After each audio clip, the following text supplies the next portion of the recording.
This week on Double Plus Good, Adria Richards learns that big dongles equal big trouble, and Susan Wilson finds out that mo money equals mo problems.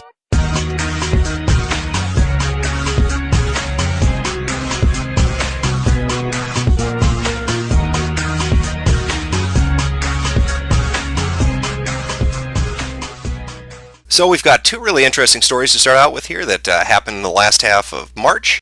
The first one deals with PyCon 2013. PyCon 2013, for anybody who's unfamiliar, is a Python programming language convention. It's held for about a week in Santa Clara, California. It's a place that hobbyists, enthusiasts, people in the industry, in IT, they go to it. It's for people who enjoy the programming language, not necessarily somewhere you'd find a layman or a novice, but somebody who's somewhat adept at using this, or who's related or somehow tangentially related to the tech industry would find themselves there. This year in attendance happened to be somebody by the name of Adria Richards.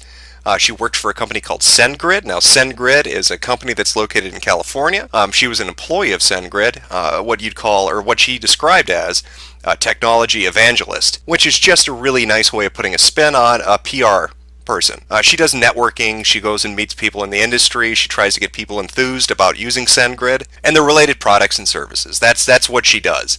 Technology evangelist is just some way of spinning your resume to make it look like you've done more than you actually have. But at its heart, it's a PR person. So she uses Twitter and Facebook and the internet, and she reaches out to different people in IT and she tries to get them interested. That's her job. So she was doing all these different conventions. Apparently, this is according to her. And PyCon happened to be the last one. I believe it was the fifth that she was going to before she made her way back home. And so while attending at PyCon, she happened to be waiting for the next speaker up on stage who was going to give their presentation. And lo and behold, behind her, Commander Riker and Wesley Crusher made some comments that really upset her. Now, these two individuals, who you can see pictured here, now this picture actually showed up on her Twitter. We'll get to that. But these two individuals, the gentleman on the right and the left, were having a private conversation between themselves, and they were making some jokes. There's nothing untoward or unheard of. They were just joking around, they're dicking around, they're blowing off some steam, they're killing time, they're waiting for the next speaker to get up there, and they made a couple of jokes about things related to IT. One happened to be dongles, which is a funny word, and they were making some stupid, crude jokes about it, and the other was about forking repos. Again, these are both terms that people in IT would be familiar with. It's nothing that's weird. I mean, maybe you've not heard of these things before, but if you were a person in attendance at PyCon, I guarantee you'd know what they were talking about, and you'd get the jokes. Now, they may have been sexual in a nature, but they weren't sexist. That's a differentiation that's going to become important later on. So, Adria happened to be sitting in front of him. She heard this, or misheard this, and she became offended. She became upset. Now, this would be the point where anybody in a professional situation, whether it's at a convention or even at the office, who's had to deal with other people in a work environment, would take the mature route. They'd be diplomatic. This is what you do in a job. You have to relate to people that might be different than you are, that might have a different sensibility or sense of humor than you do. And as an adult, you have to be able to relate to them, especially as a technology evangelist. As somebody in her position, her self-described position, she needs to be able to approach all sorts of different people and to relate and communicate with them. This would have been the perfect opportunity for her to show off her skills. She could have turned around and said, excuse me, I found that offensive. Could you tone it down a little bit? Or could you hold off on the jokes? Or even she could have just turned around and said, stop it. I mean, she could have handled it a number of ways. I just want you to put yourself in her position. Imagine yourself at a convention or even in the office. Now, again, this isn't necessarily work, but I'm using the office place scenario because I think a lot of people can relate to that. But I want you to try to imagine yourself in a similar situation. Somebody makes an offhand comment, and you're offended from it for whatever reason. Now, let's say you decide not to go to HR, but to confront them. There are a number of ways to do this. I mean, everybody's been in a situation like this. This is something you've learned from junior high on upward. It's part of people skills. It's part of relating to other people. Now, instead of doing that, instead of saying, hey, could you cool it down, or hey, could you not make comments like that? It makes me uncomfortable, or I just don't think it's appropriate. She decided to be vindictive about it. She turns around, she smiles at the two gentlemen, and she snaps a picture. Now, this on its own wouldn't be a big deal, but what you have to know about Adria Richards is, again, in her position working for SendGrid, she knows a lot of people in the IT industry. She happens to have a Twitter account that's related to her work account. Now, she identified as a SendGrid employee, she talked about SendGrid on the account, and she had tens of thousands of followers. I believe 13,000 to 14,000 at the time this happened. Now, these people who would be following her more than likely would be following her because they've had some kind of relationship with her, or they worked for a company that interrelated with her or her company, and so this is kind of like a networked thing. This isn't like a normal Twitter account where it's just some random schmo that you're following. This is somebody related to the business that you're engaged in. So she sent out a tweet to 13,000 people in the industry that these two gentlemen are in, and said, and I'll put the tweet itself up. It says, "Not cool, jokes about forking repos in a sexual way and big dongles right behind me at PyCon." And then she posts the picture, obviously. Now, right off the bat, we have a few issues with this. This tweet she's sending out, if you take a look, it doesn't clearly identify who she's talking about. Now, later on, she'll go on in a blog post to explain specifically who she's talking about, and they'll, in turn, respond to her. But as it stands, this tweet identifies all of the people that you can see. Now, I can identify individually 1, 2, 3, 4, 5, 6, 7 people. 7 specific people that can be picked out outside of this mass of people that you can individually spot. Now, she doesn't differentiate who said what. She's just saying, look at these people making sexual jokes. Again, she's tweeting this out to 13,000 people in the industry. I mean, this is libelous if you ask me. I mean, she's essentially slandering them. She's saying, oh my God, look at these people making these comments. Well, who are they? You're not identifying who. You're just saying behind you. All of these people are behind you. You know, that leads to sticky situations. And this plays into, I believe, one of the other reasons that SendGrid will react the way they will in the 24-hour cycle after this event. So she sends out this tweet, right? She smears these two guys and, frankly, all the other people sitting around them. And then she proceeds to contact PyCon staff. Now, if she hadn't sent this tweet, if she decided she doesn't like conflict, she can't interrelate with people, even considering her position at this company, and that's what she's supposed to do, interrelate with people.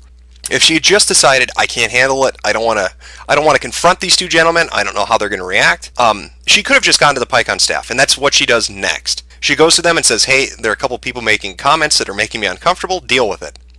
Now, the PyCon staff, the people she had talked to, pull these gentlemen aside, they say, hey, we've received a complaint, somebody was uncomfortable with some of the comments you were making, and they proceed to apologize.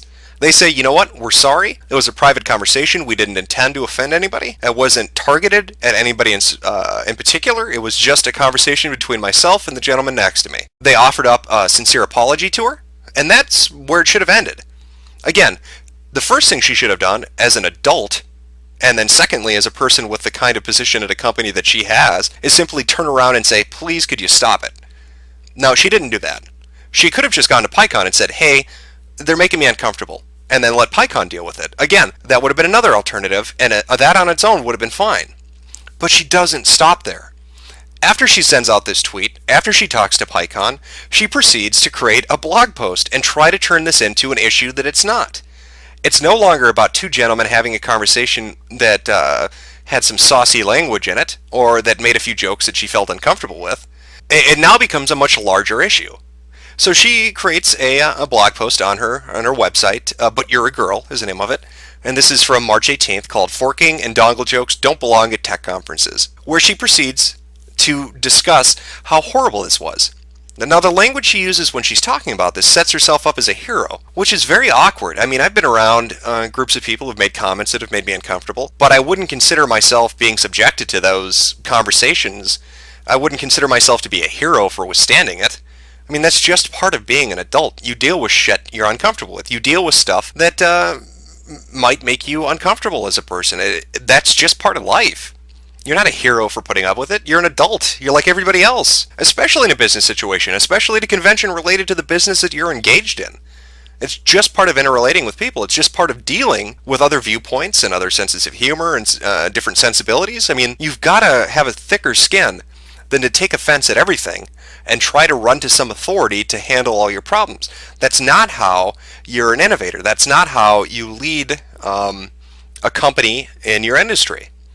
So she sets herself up as a hero. She compares herself to Joan of Arc. Joan of Arc, a woman who was set on fire for her beliefs. I mean, Adria Richards is not Joan of Arc. She's nothing like Joan of Arc. The situation is nothing like what Joan of Arc went through. This isn't in France. She didn't hear the voice of God. The clergy isn't condemning her. She's not being put on a stake to be burned to death. trying to create some kind of a parallel between some horrific execution that some French girl endured and a couple of guys making a joke about a fucking dongle is insane. But this is the picture she tries to paint. She wants to make herself seem like the victim. She wants to turn this into not an issue of what's appropriate or inappropriate at a convention or in a work environment. She wants to turn that, instead of being an issue about that, she wants to turn it into, oh my God, I am being oppressed by these males who are making these comments that are making me uncomfortable. She goes on to say that that's the reason she spoke up. She saw a picture of a little girl on stage, and she said, oh my God, this little girl will never be able to get into the tech industry with people like this, referring to the two gentlemen, making comments like this. That's ridiculous. That is a ridiculous assertion. A private conversation between two individuals, whether you overheard it or not, is not going to be a barrier to entry into something that somebody has an interest in. I don't give a shit if some hobby or some interest that I have has a group of people related to it that make comments that make me uncomfortable. I'm interested in the hobby, not in those people. To say that a girl has such thin skin that she couldn't possibly go into the tech industry because she heard an offensive comment belittles women.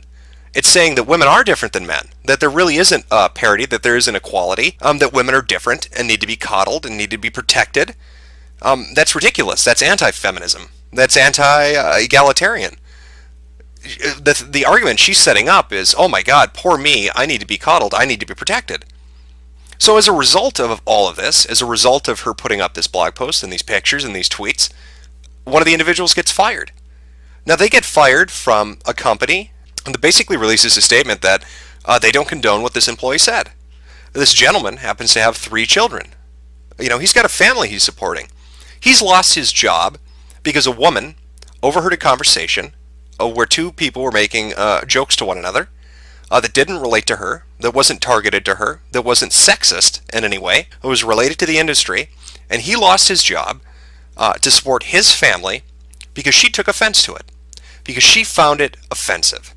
And that is disgusting on any level that you could consider it. It is ridiculous to believe that because she was offended that he should lose his job. Now the tweets between her and this individual, because he posted an apology. He actually tried to be mature about this. He went out and he said, you know what, I'm sorry, maybe I shouldn't have done it, perhaps it was inappropriate, and I apologize. He was a man. He stepped up to the plate and he said, I'm sorry. And this is regardless of him losing his job, he still apologized. Her response to him was, oh well, you know, so sorry, see you at the next convention. Just unbelievable. She doesn't care about him or about his family. She doesn't care about the effects that her actions have on other individuals. She is self-absorbed, narcissistic, egocentric. That is Adria Richards to a T. Well, as you can imagine, the internet didn't take too kindly to this. Mostly 4chan, boards like GB and Poll. And then you've got Reddit and other sites too picked up on this. And to tell the truth, a lot of different websites were pissed off. And it wasn't just the user base at these websites. An interesting thing that began to happen was different women in the IT industry themselves took offense to this. They said, what you've done is set us back. You've portrayed the image that women are weak, that they're oversensitive, that they're going to tattle on you the second they become offended about something. And that hurts us, because the next time I, as a woman, go for an interview to get a job in the IT industry, they're not going to look at my resume or my skills or who I am as a person. They're going to think of this story. They're going to think of Adria Richards. And they're going to think, I don't want a person who's going to be oversensitive and hear something and get offended by it and go to HR or go to a news station or just go off the deep end and create an issue where there isn't one and not handle it in an adult way. So multiple websites get upset and they begin digging through her history. And they find some very interesting things related to Adria Richards. Namely, again, this comes back to this Twitter account she was using. This tweet. Now, as you can see here, if you read this, it's fairly clear. This is a sexual nature. Not any different than what these two individuals were talking about. Now, some people have pointed out and said, okay, wait. All right, so she made a sexual comment about putting socks in your pants, obviously related to how endowed a male is, and making a TSA agent faint. But the difference is she's on Twitter and these two were at a convention.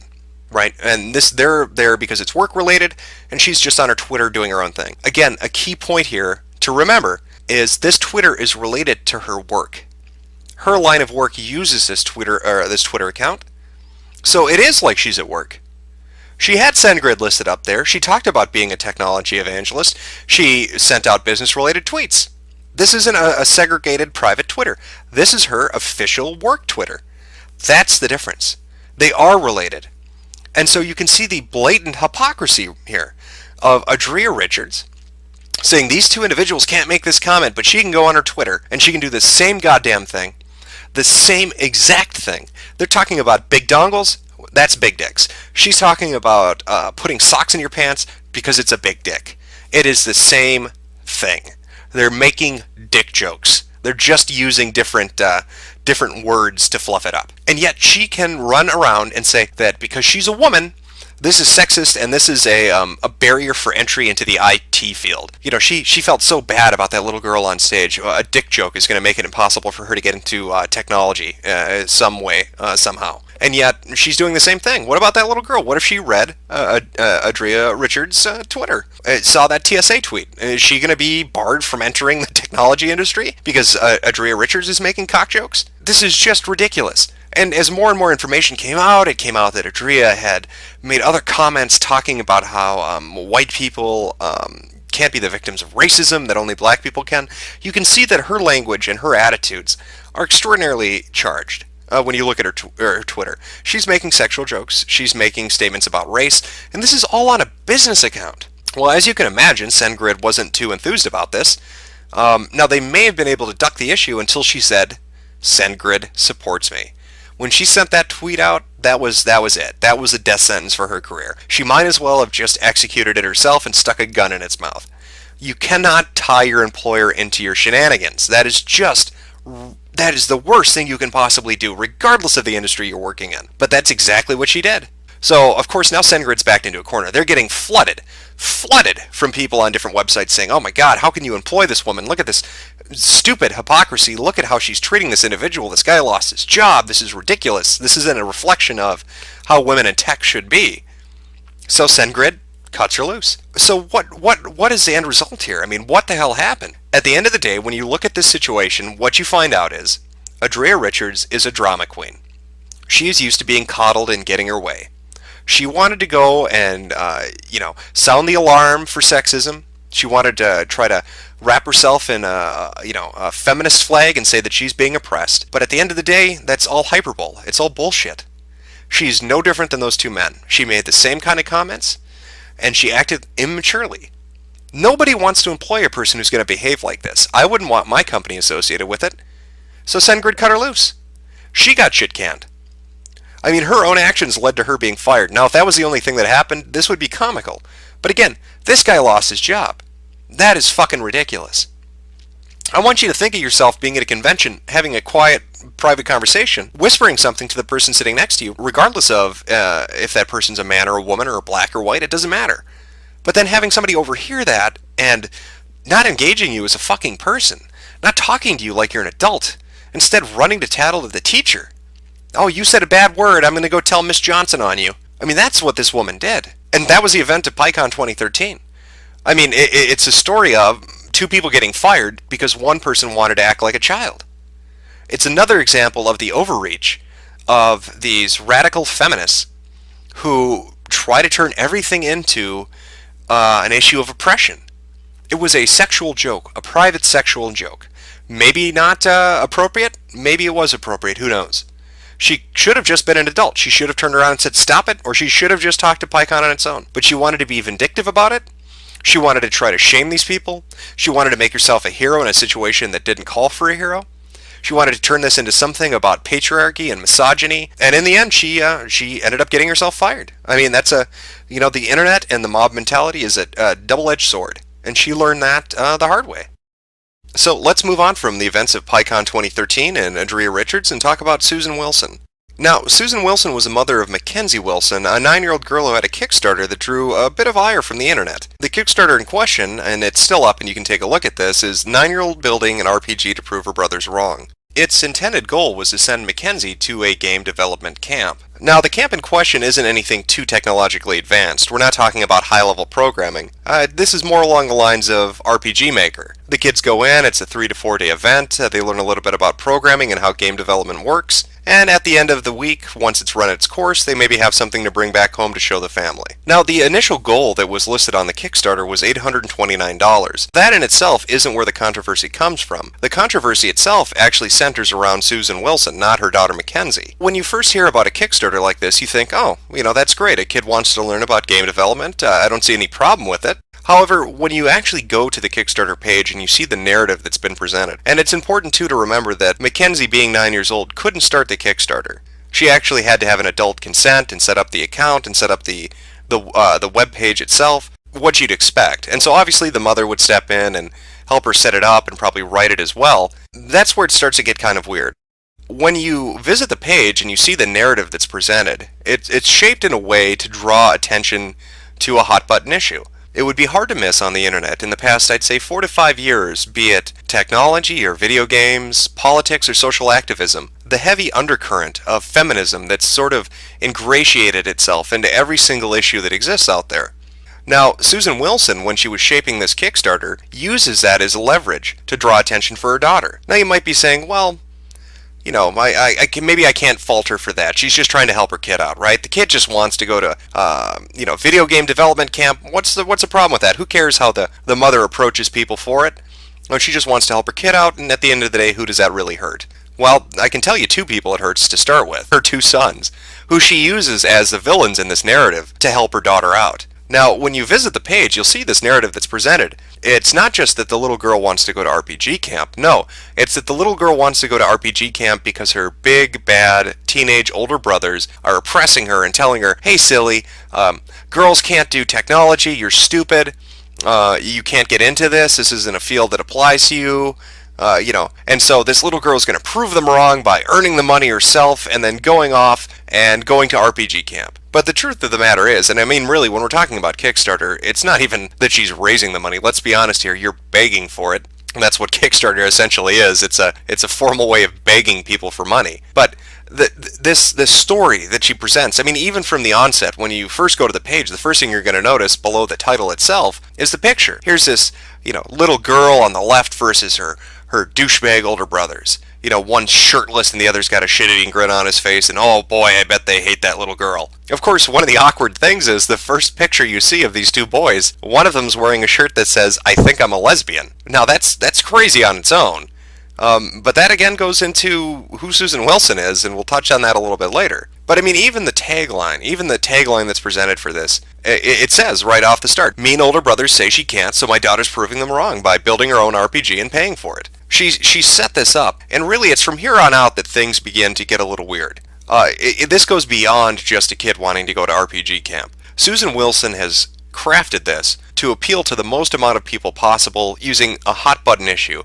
Feminism. It's everywhere. It's infiltrated everything. We just talked about Adria Richards, and you can see how that played a pivotal role in the events that surrounded her. So here's Susan Wilson, a self-described entrepreneur, who's going to try to use it to raise as much cash as she can. And again, you're saying, well, I thought she was just sending her daughter to RPG camp. What's the problem? Well, the initial stated goal was $829.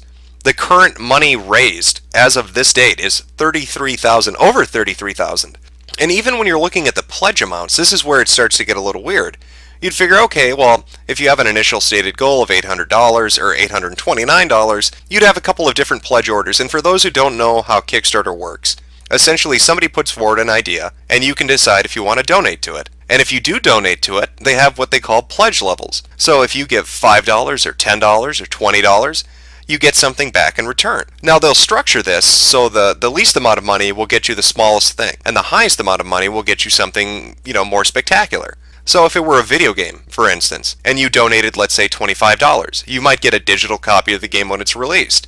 But if you say donated, I don't know, $1,000, you'd be at a higher pledge level, and you'd probably get your name in the credits. So that's kind of the give and take of how this is structured. So when people give money, they get something in return. Now that's not a guarantee the project will be completed. However, it's some kind of an assurance that, hey, if you give me money and help me out on this thing, I'm going to give you something in return. So okay, the initial stated goal is let's send her to RPG camp. So what are the pledge levels? Well, the first couple are, she'll thank you. And the game's credits. $5 you'll get thing. $10 you'll receive a copy of any game that she happens to make. $15, and it goes on and on. $25, a deluxe mouse pad and the game. So the basic kind of bundles that you would expect. Nothing too spectacular, it's just a kid making an RPG Maker game. However, once you get up to the $100, $250, $300 limit, you start to think, okay, well, it's getting kind of high there. And especially when you see that there are limits. Now you can put limits on pledge amounts.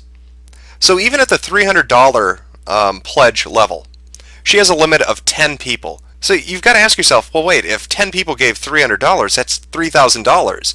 That's nearly that's over 3 times the amount of money she's asking for. So that doesn't really make any sense. Why would she have that many slots for that donation level? But it doesn't stop there. She actually has a pledge level for $10,000. Somebody actually backed that. That level, that money level, this is what it gets you. Rockstar reward level. At this level, you get everything from the previous levels, plus a personal apology from her brothers, and the satisfaction of knowing you not only started her career, you've helped to fund the future courses in computer programming that will help her get better at game development. So this woman has set up a narrative where the boys are evil. The boys are bad, and they're oppressing this little innocent girl. And if you give them $10,000, she's going to make her sons apologize to you? This is a Kickstarter about sending a little girl to game development camp. Why in the hell would I get an apology from 2 boys who aren't even related to that? She's essentially whoring out her kids. You pay me money, and I'll make my kids do something for you. It has a very sick feeling to it. I mean, she's already painted them as villains, and now she's going to punish them even more by making them apologize to a complete stranger just because that stranger paid? I mean, what kind of impact does that have on a kid, regardless of if they're a teenager or a boy or a girl? What kind of parent does that?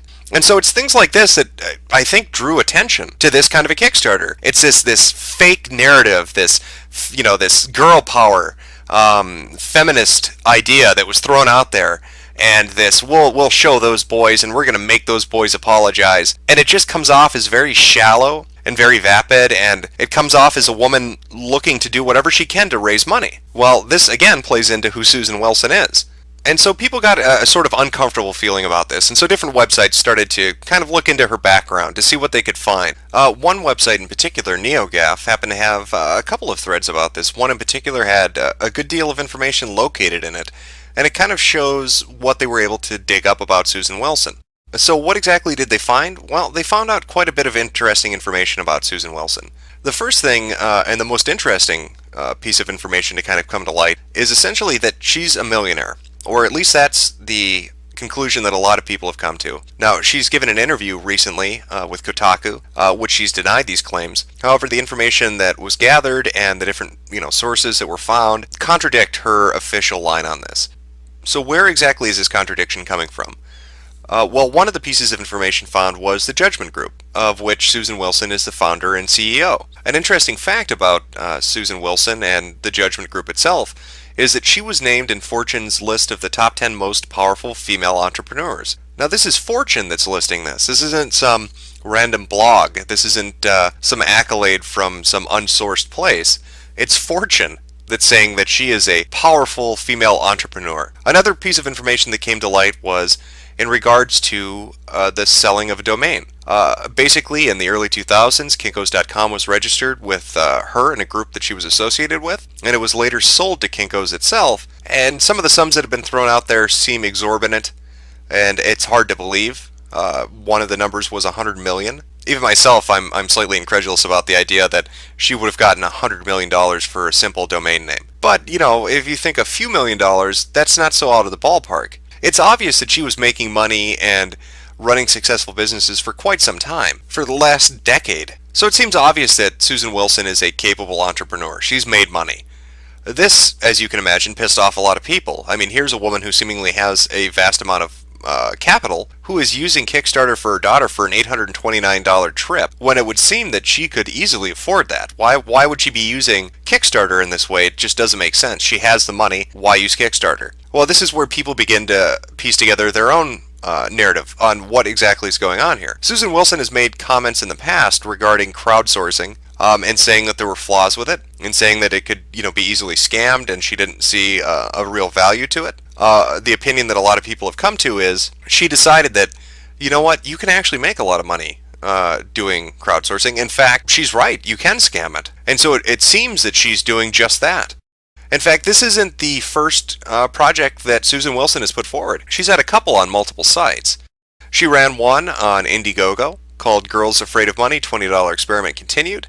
That had a stated goal of $10,000. She only raised $19.60 on it. And more interestingly was the Cape Project. Now, the Cape Project was one that was completely unsuccessful. It had a goal stated of $20,000. It ended up getting, I believe, 6 backers, around $400. It came in well short.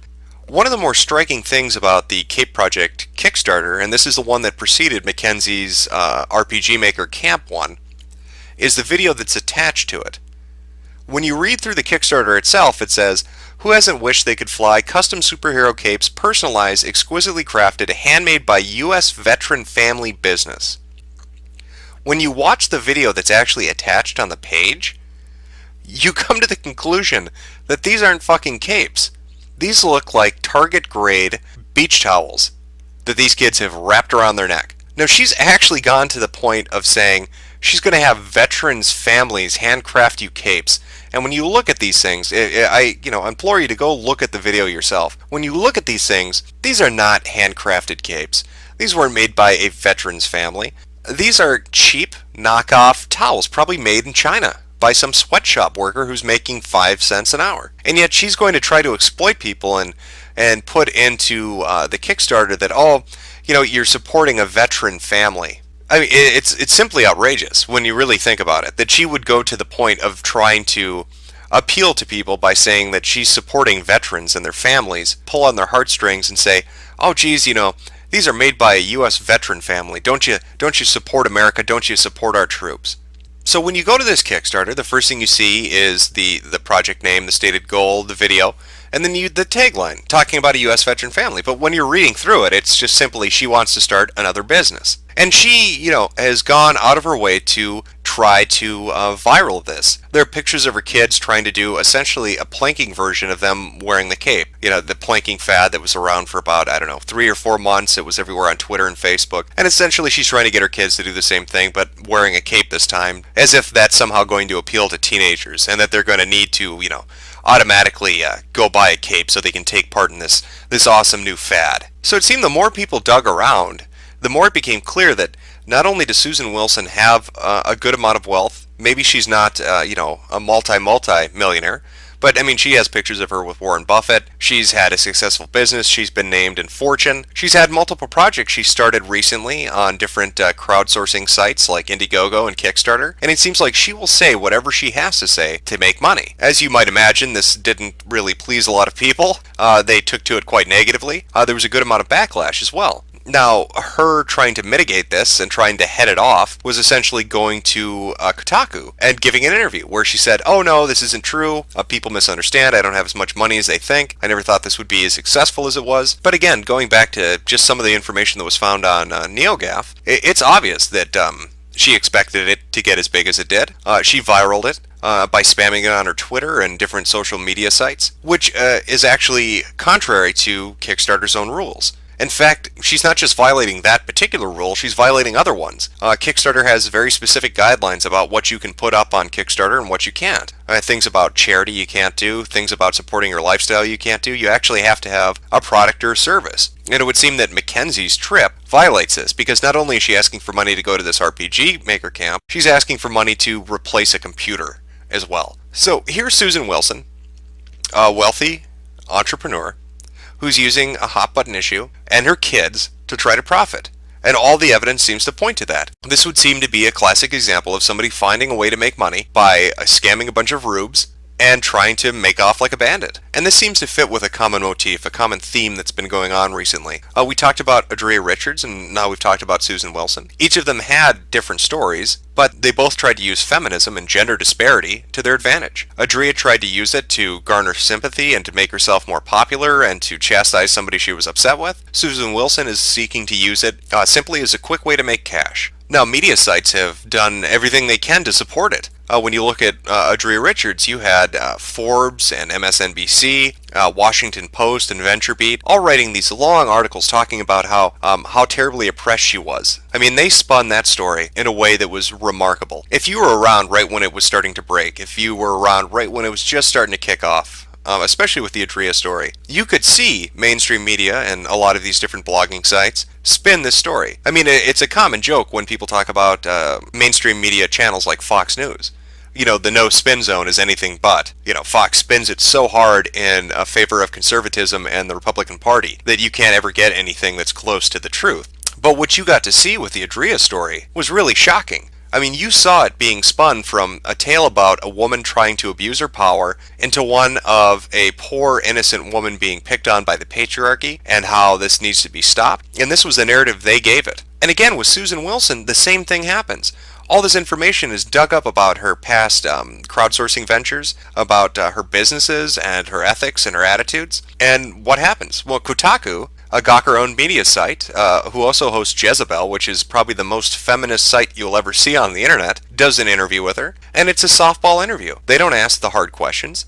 They don't confront her about any of the information found. It's essentially them kowtowing to her and letting her put out an appeal to say, oh, you know, this was a mistake. You don't understand, and I wasn't really trying to scam anybody. And they allowed this story to be put out. They didn't do any actual investigation. And Kotaku itself actually is a very good example of this trend that's recently happened, not just in covering this sort of thing, but in excusing this sort of behavior. Kotaku over the last 2 years has progressively become more and more leftist, more and more hardline feminist in their presentation of articles, which is extraordinarily awkward when you consider it's a video game blog. It's a site about gaming. But if you were to read any of the articles by Patricia Hernandez or Tina Amin, you would see that this site is anything but gaming. They talk about the patriarchy, they talk about white male privilege, about rape culture. It's very awkward. It's just very out of place. And so it's not surprising that Kotaku would be so forgiving in how they approach this interview, because this is the agenda they want to put forward. Feminism has become the panacea for the entitled people of the internet. It is the go-to solution for everything. If you make an ass out of yourself, cry feminism. If you do something wrong, cry feminism. If you don't get your way, cry feminism. That's all you have to do. Because immediately what will happen after you cry feminism, you will have a flood of people who will support you blindly, regardless of the facts of the situation. You can see this clearly with Adria and with Susan. After this information about their past behaviors and their attitudes were dug up, people still defended them. They said, oh, you don't understand. No, they're correct. They've been oppressed. Men are oppressive. The IT industry is sexist. Or people want Susan Wilson's daughter not to go to camp because they hate little girls. You know, this idea that there's some overarching enemy, that there's some mastermind villain who has a penis, who's out in the world somewhere, plotting the demise and the downfall of anyone who has a vagina. That's the narrative they put forward, and people eat it up. So sites like Kotaku and you know, certain authors on Forbes and MSNBC and all these others, they go along with it. It gives them views, and it supports the agenda they're putting forward. And really, it's just disgusting. It's disgusting that this has become acceptable. When you look at actual women's activists, people who really fought for actual issues. We're talking actual, you know, parity between the genders. We're talking about actual equal rights and civil rights. You know, people who put their lives on the lines and their reputations and their professions on the lines. It's a dishonor. It does them a disservice to abuse something that they worked so hard for. You know, feminism in its infancy was not a bad thing. It was co-opted by people and turned into this ugly, disgusting thing. And these two different women, Adria and Susan, are examples of how this has been perverted to fit any situation, to fulfill any need, and how people have difficulty identifying that and confronting it because they don't want to be labeled. You know, see, if you speak out against Adria and how she behaved, if you confront Susan and how she's behaved, you'll be labeled as a bigoted person, as a sexist person, as somebody who wants to oppress others, or the favorite new catchphrase is privilege. You're privileged, right? So you don't understand their plight. Privilege, as I've heard some people put it, and put it beautifully, is the left's version of original sin. You're born with it. You can't do anything to get rid of it.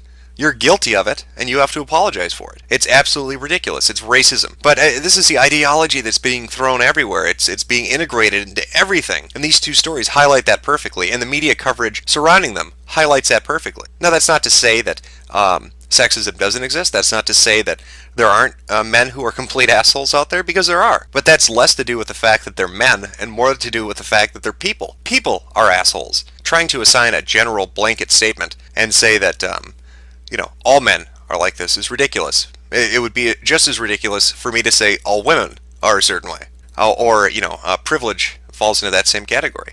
But there has to be a point where people say enough, no more. We've tolerated this long enough, but this behavior is getting out of control. We cannot live in a society that's bubble wrapped for your safety. Rights don't end where your feelings begin. And if you can't interact with other people and deal with things that make you uncomfortable, that is your problem and not society's. And you can't go around blaming other people for it. Because face it, folks, at some point, the bullshit just has to end.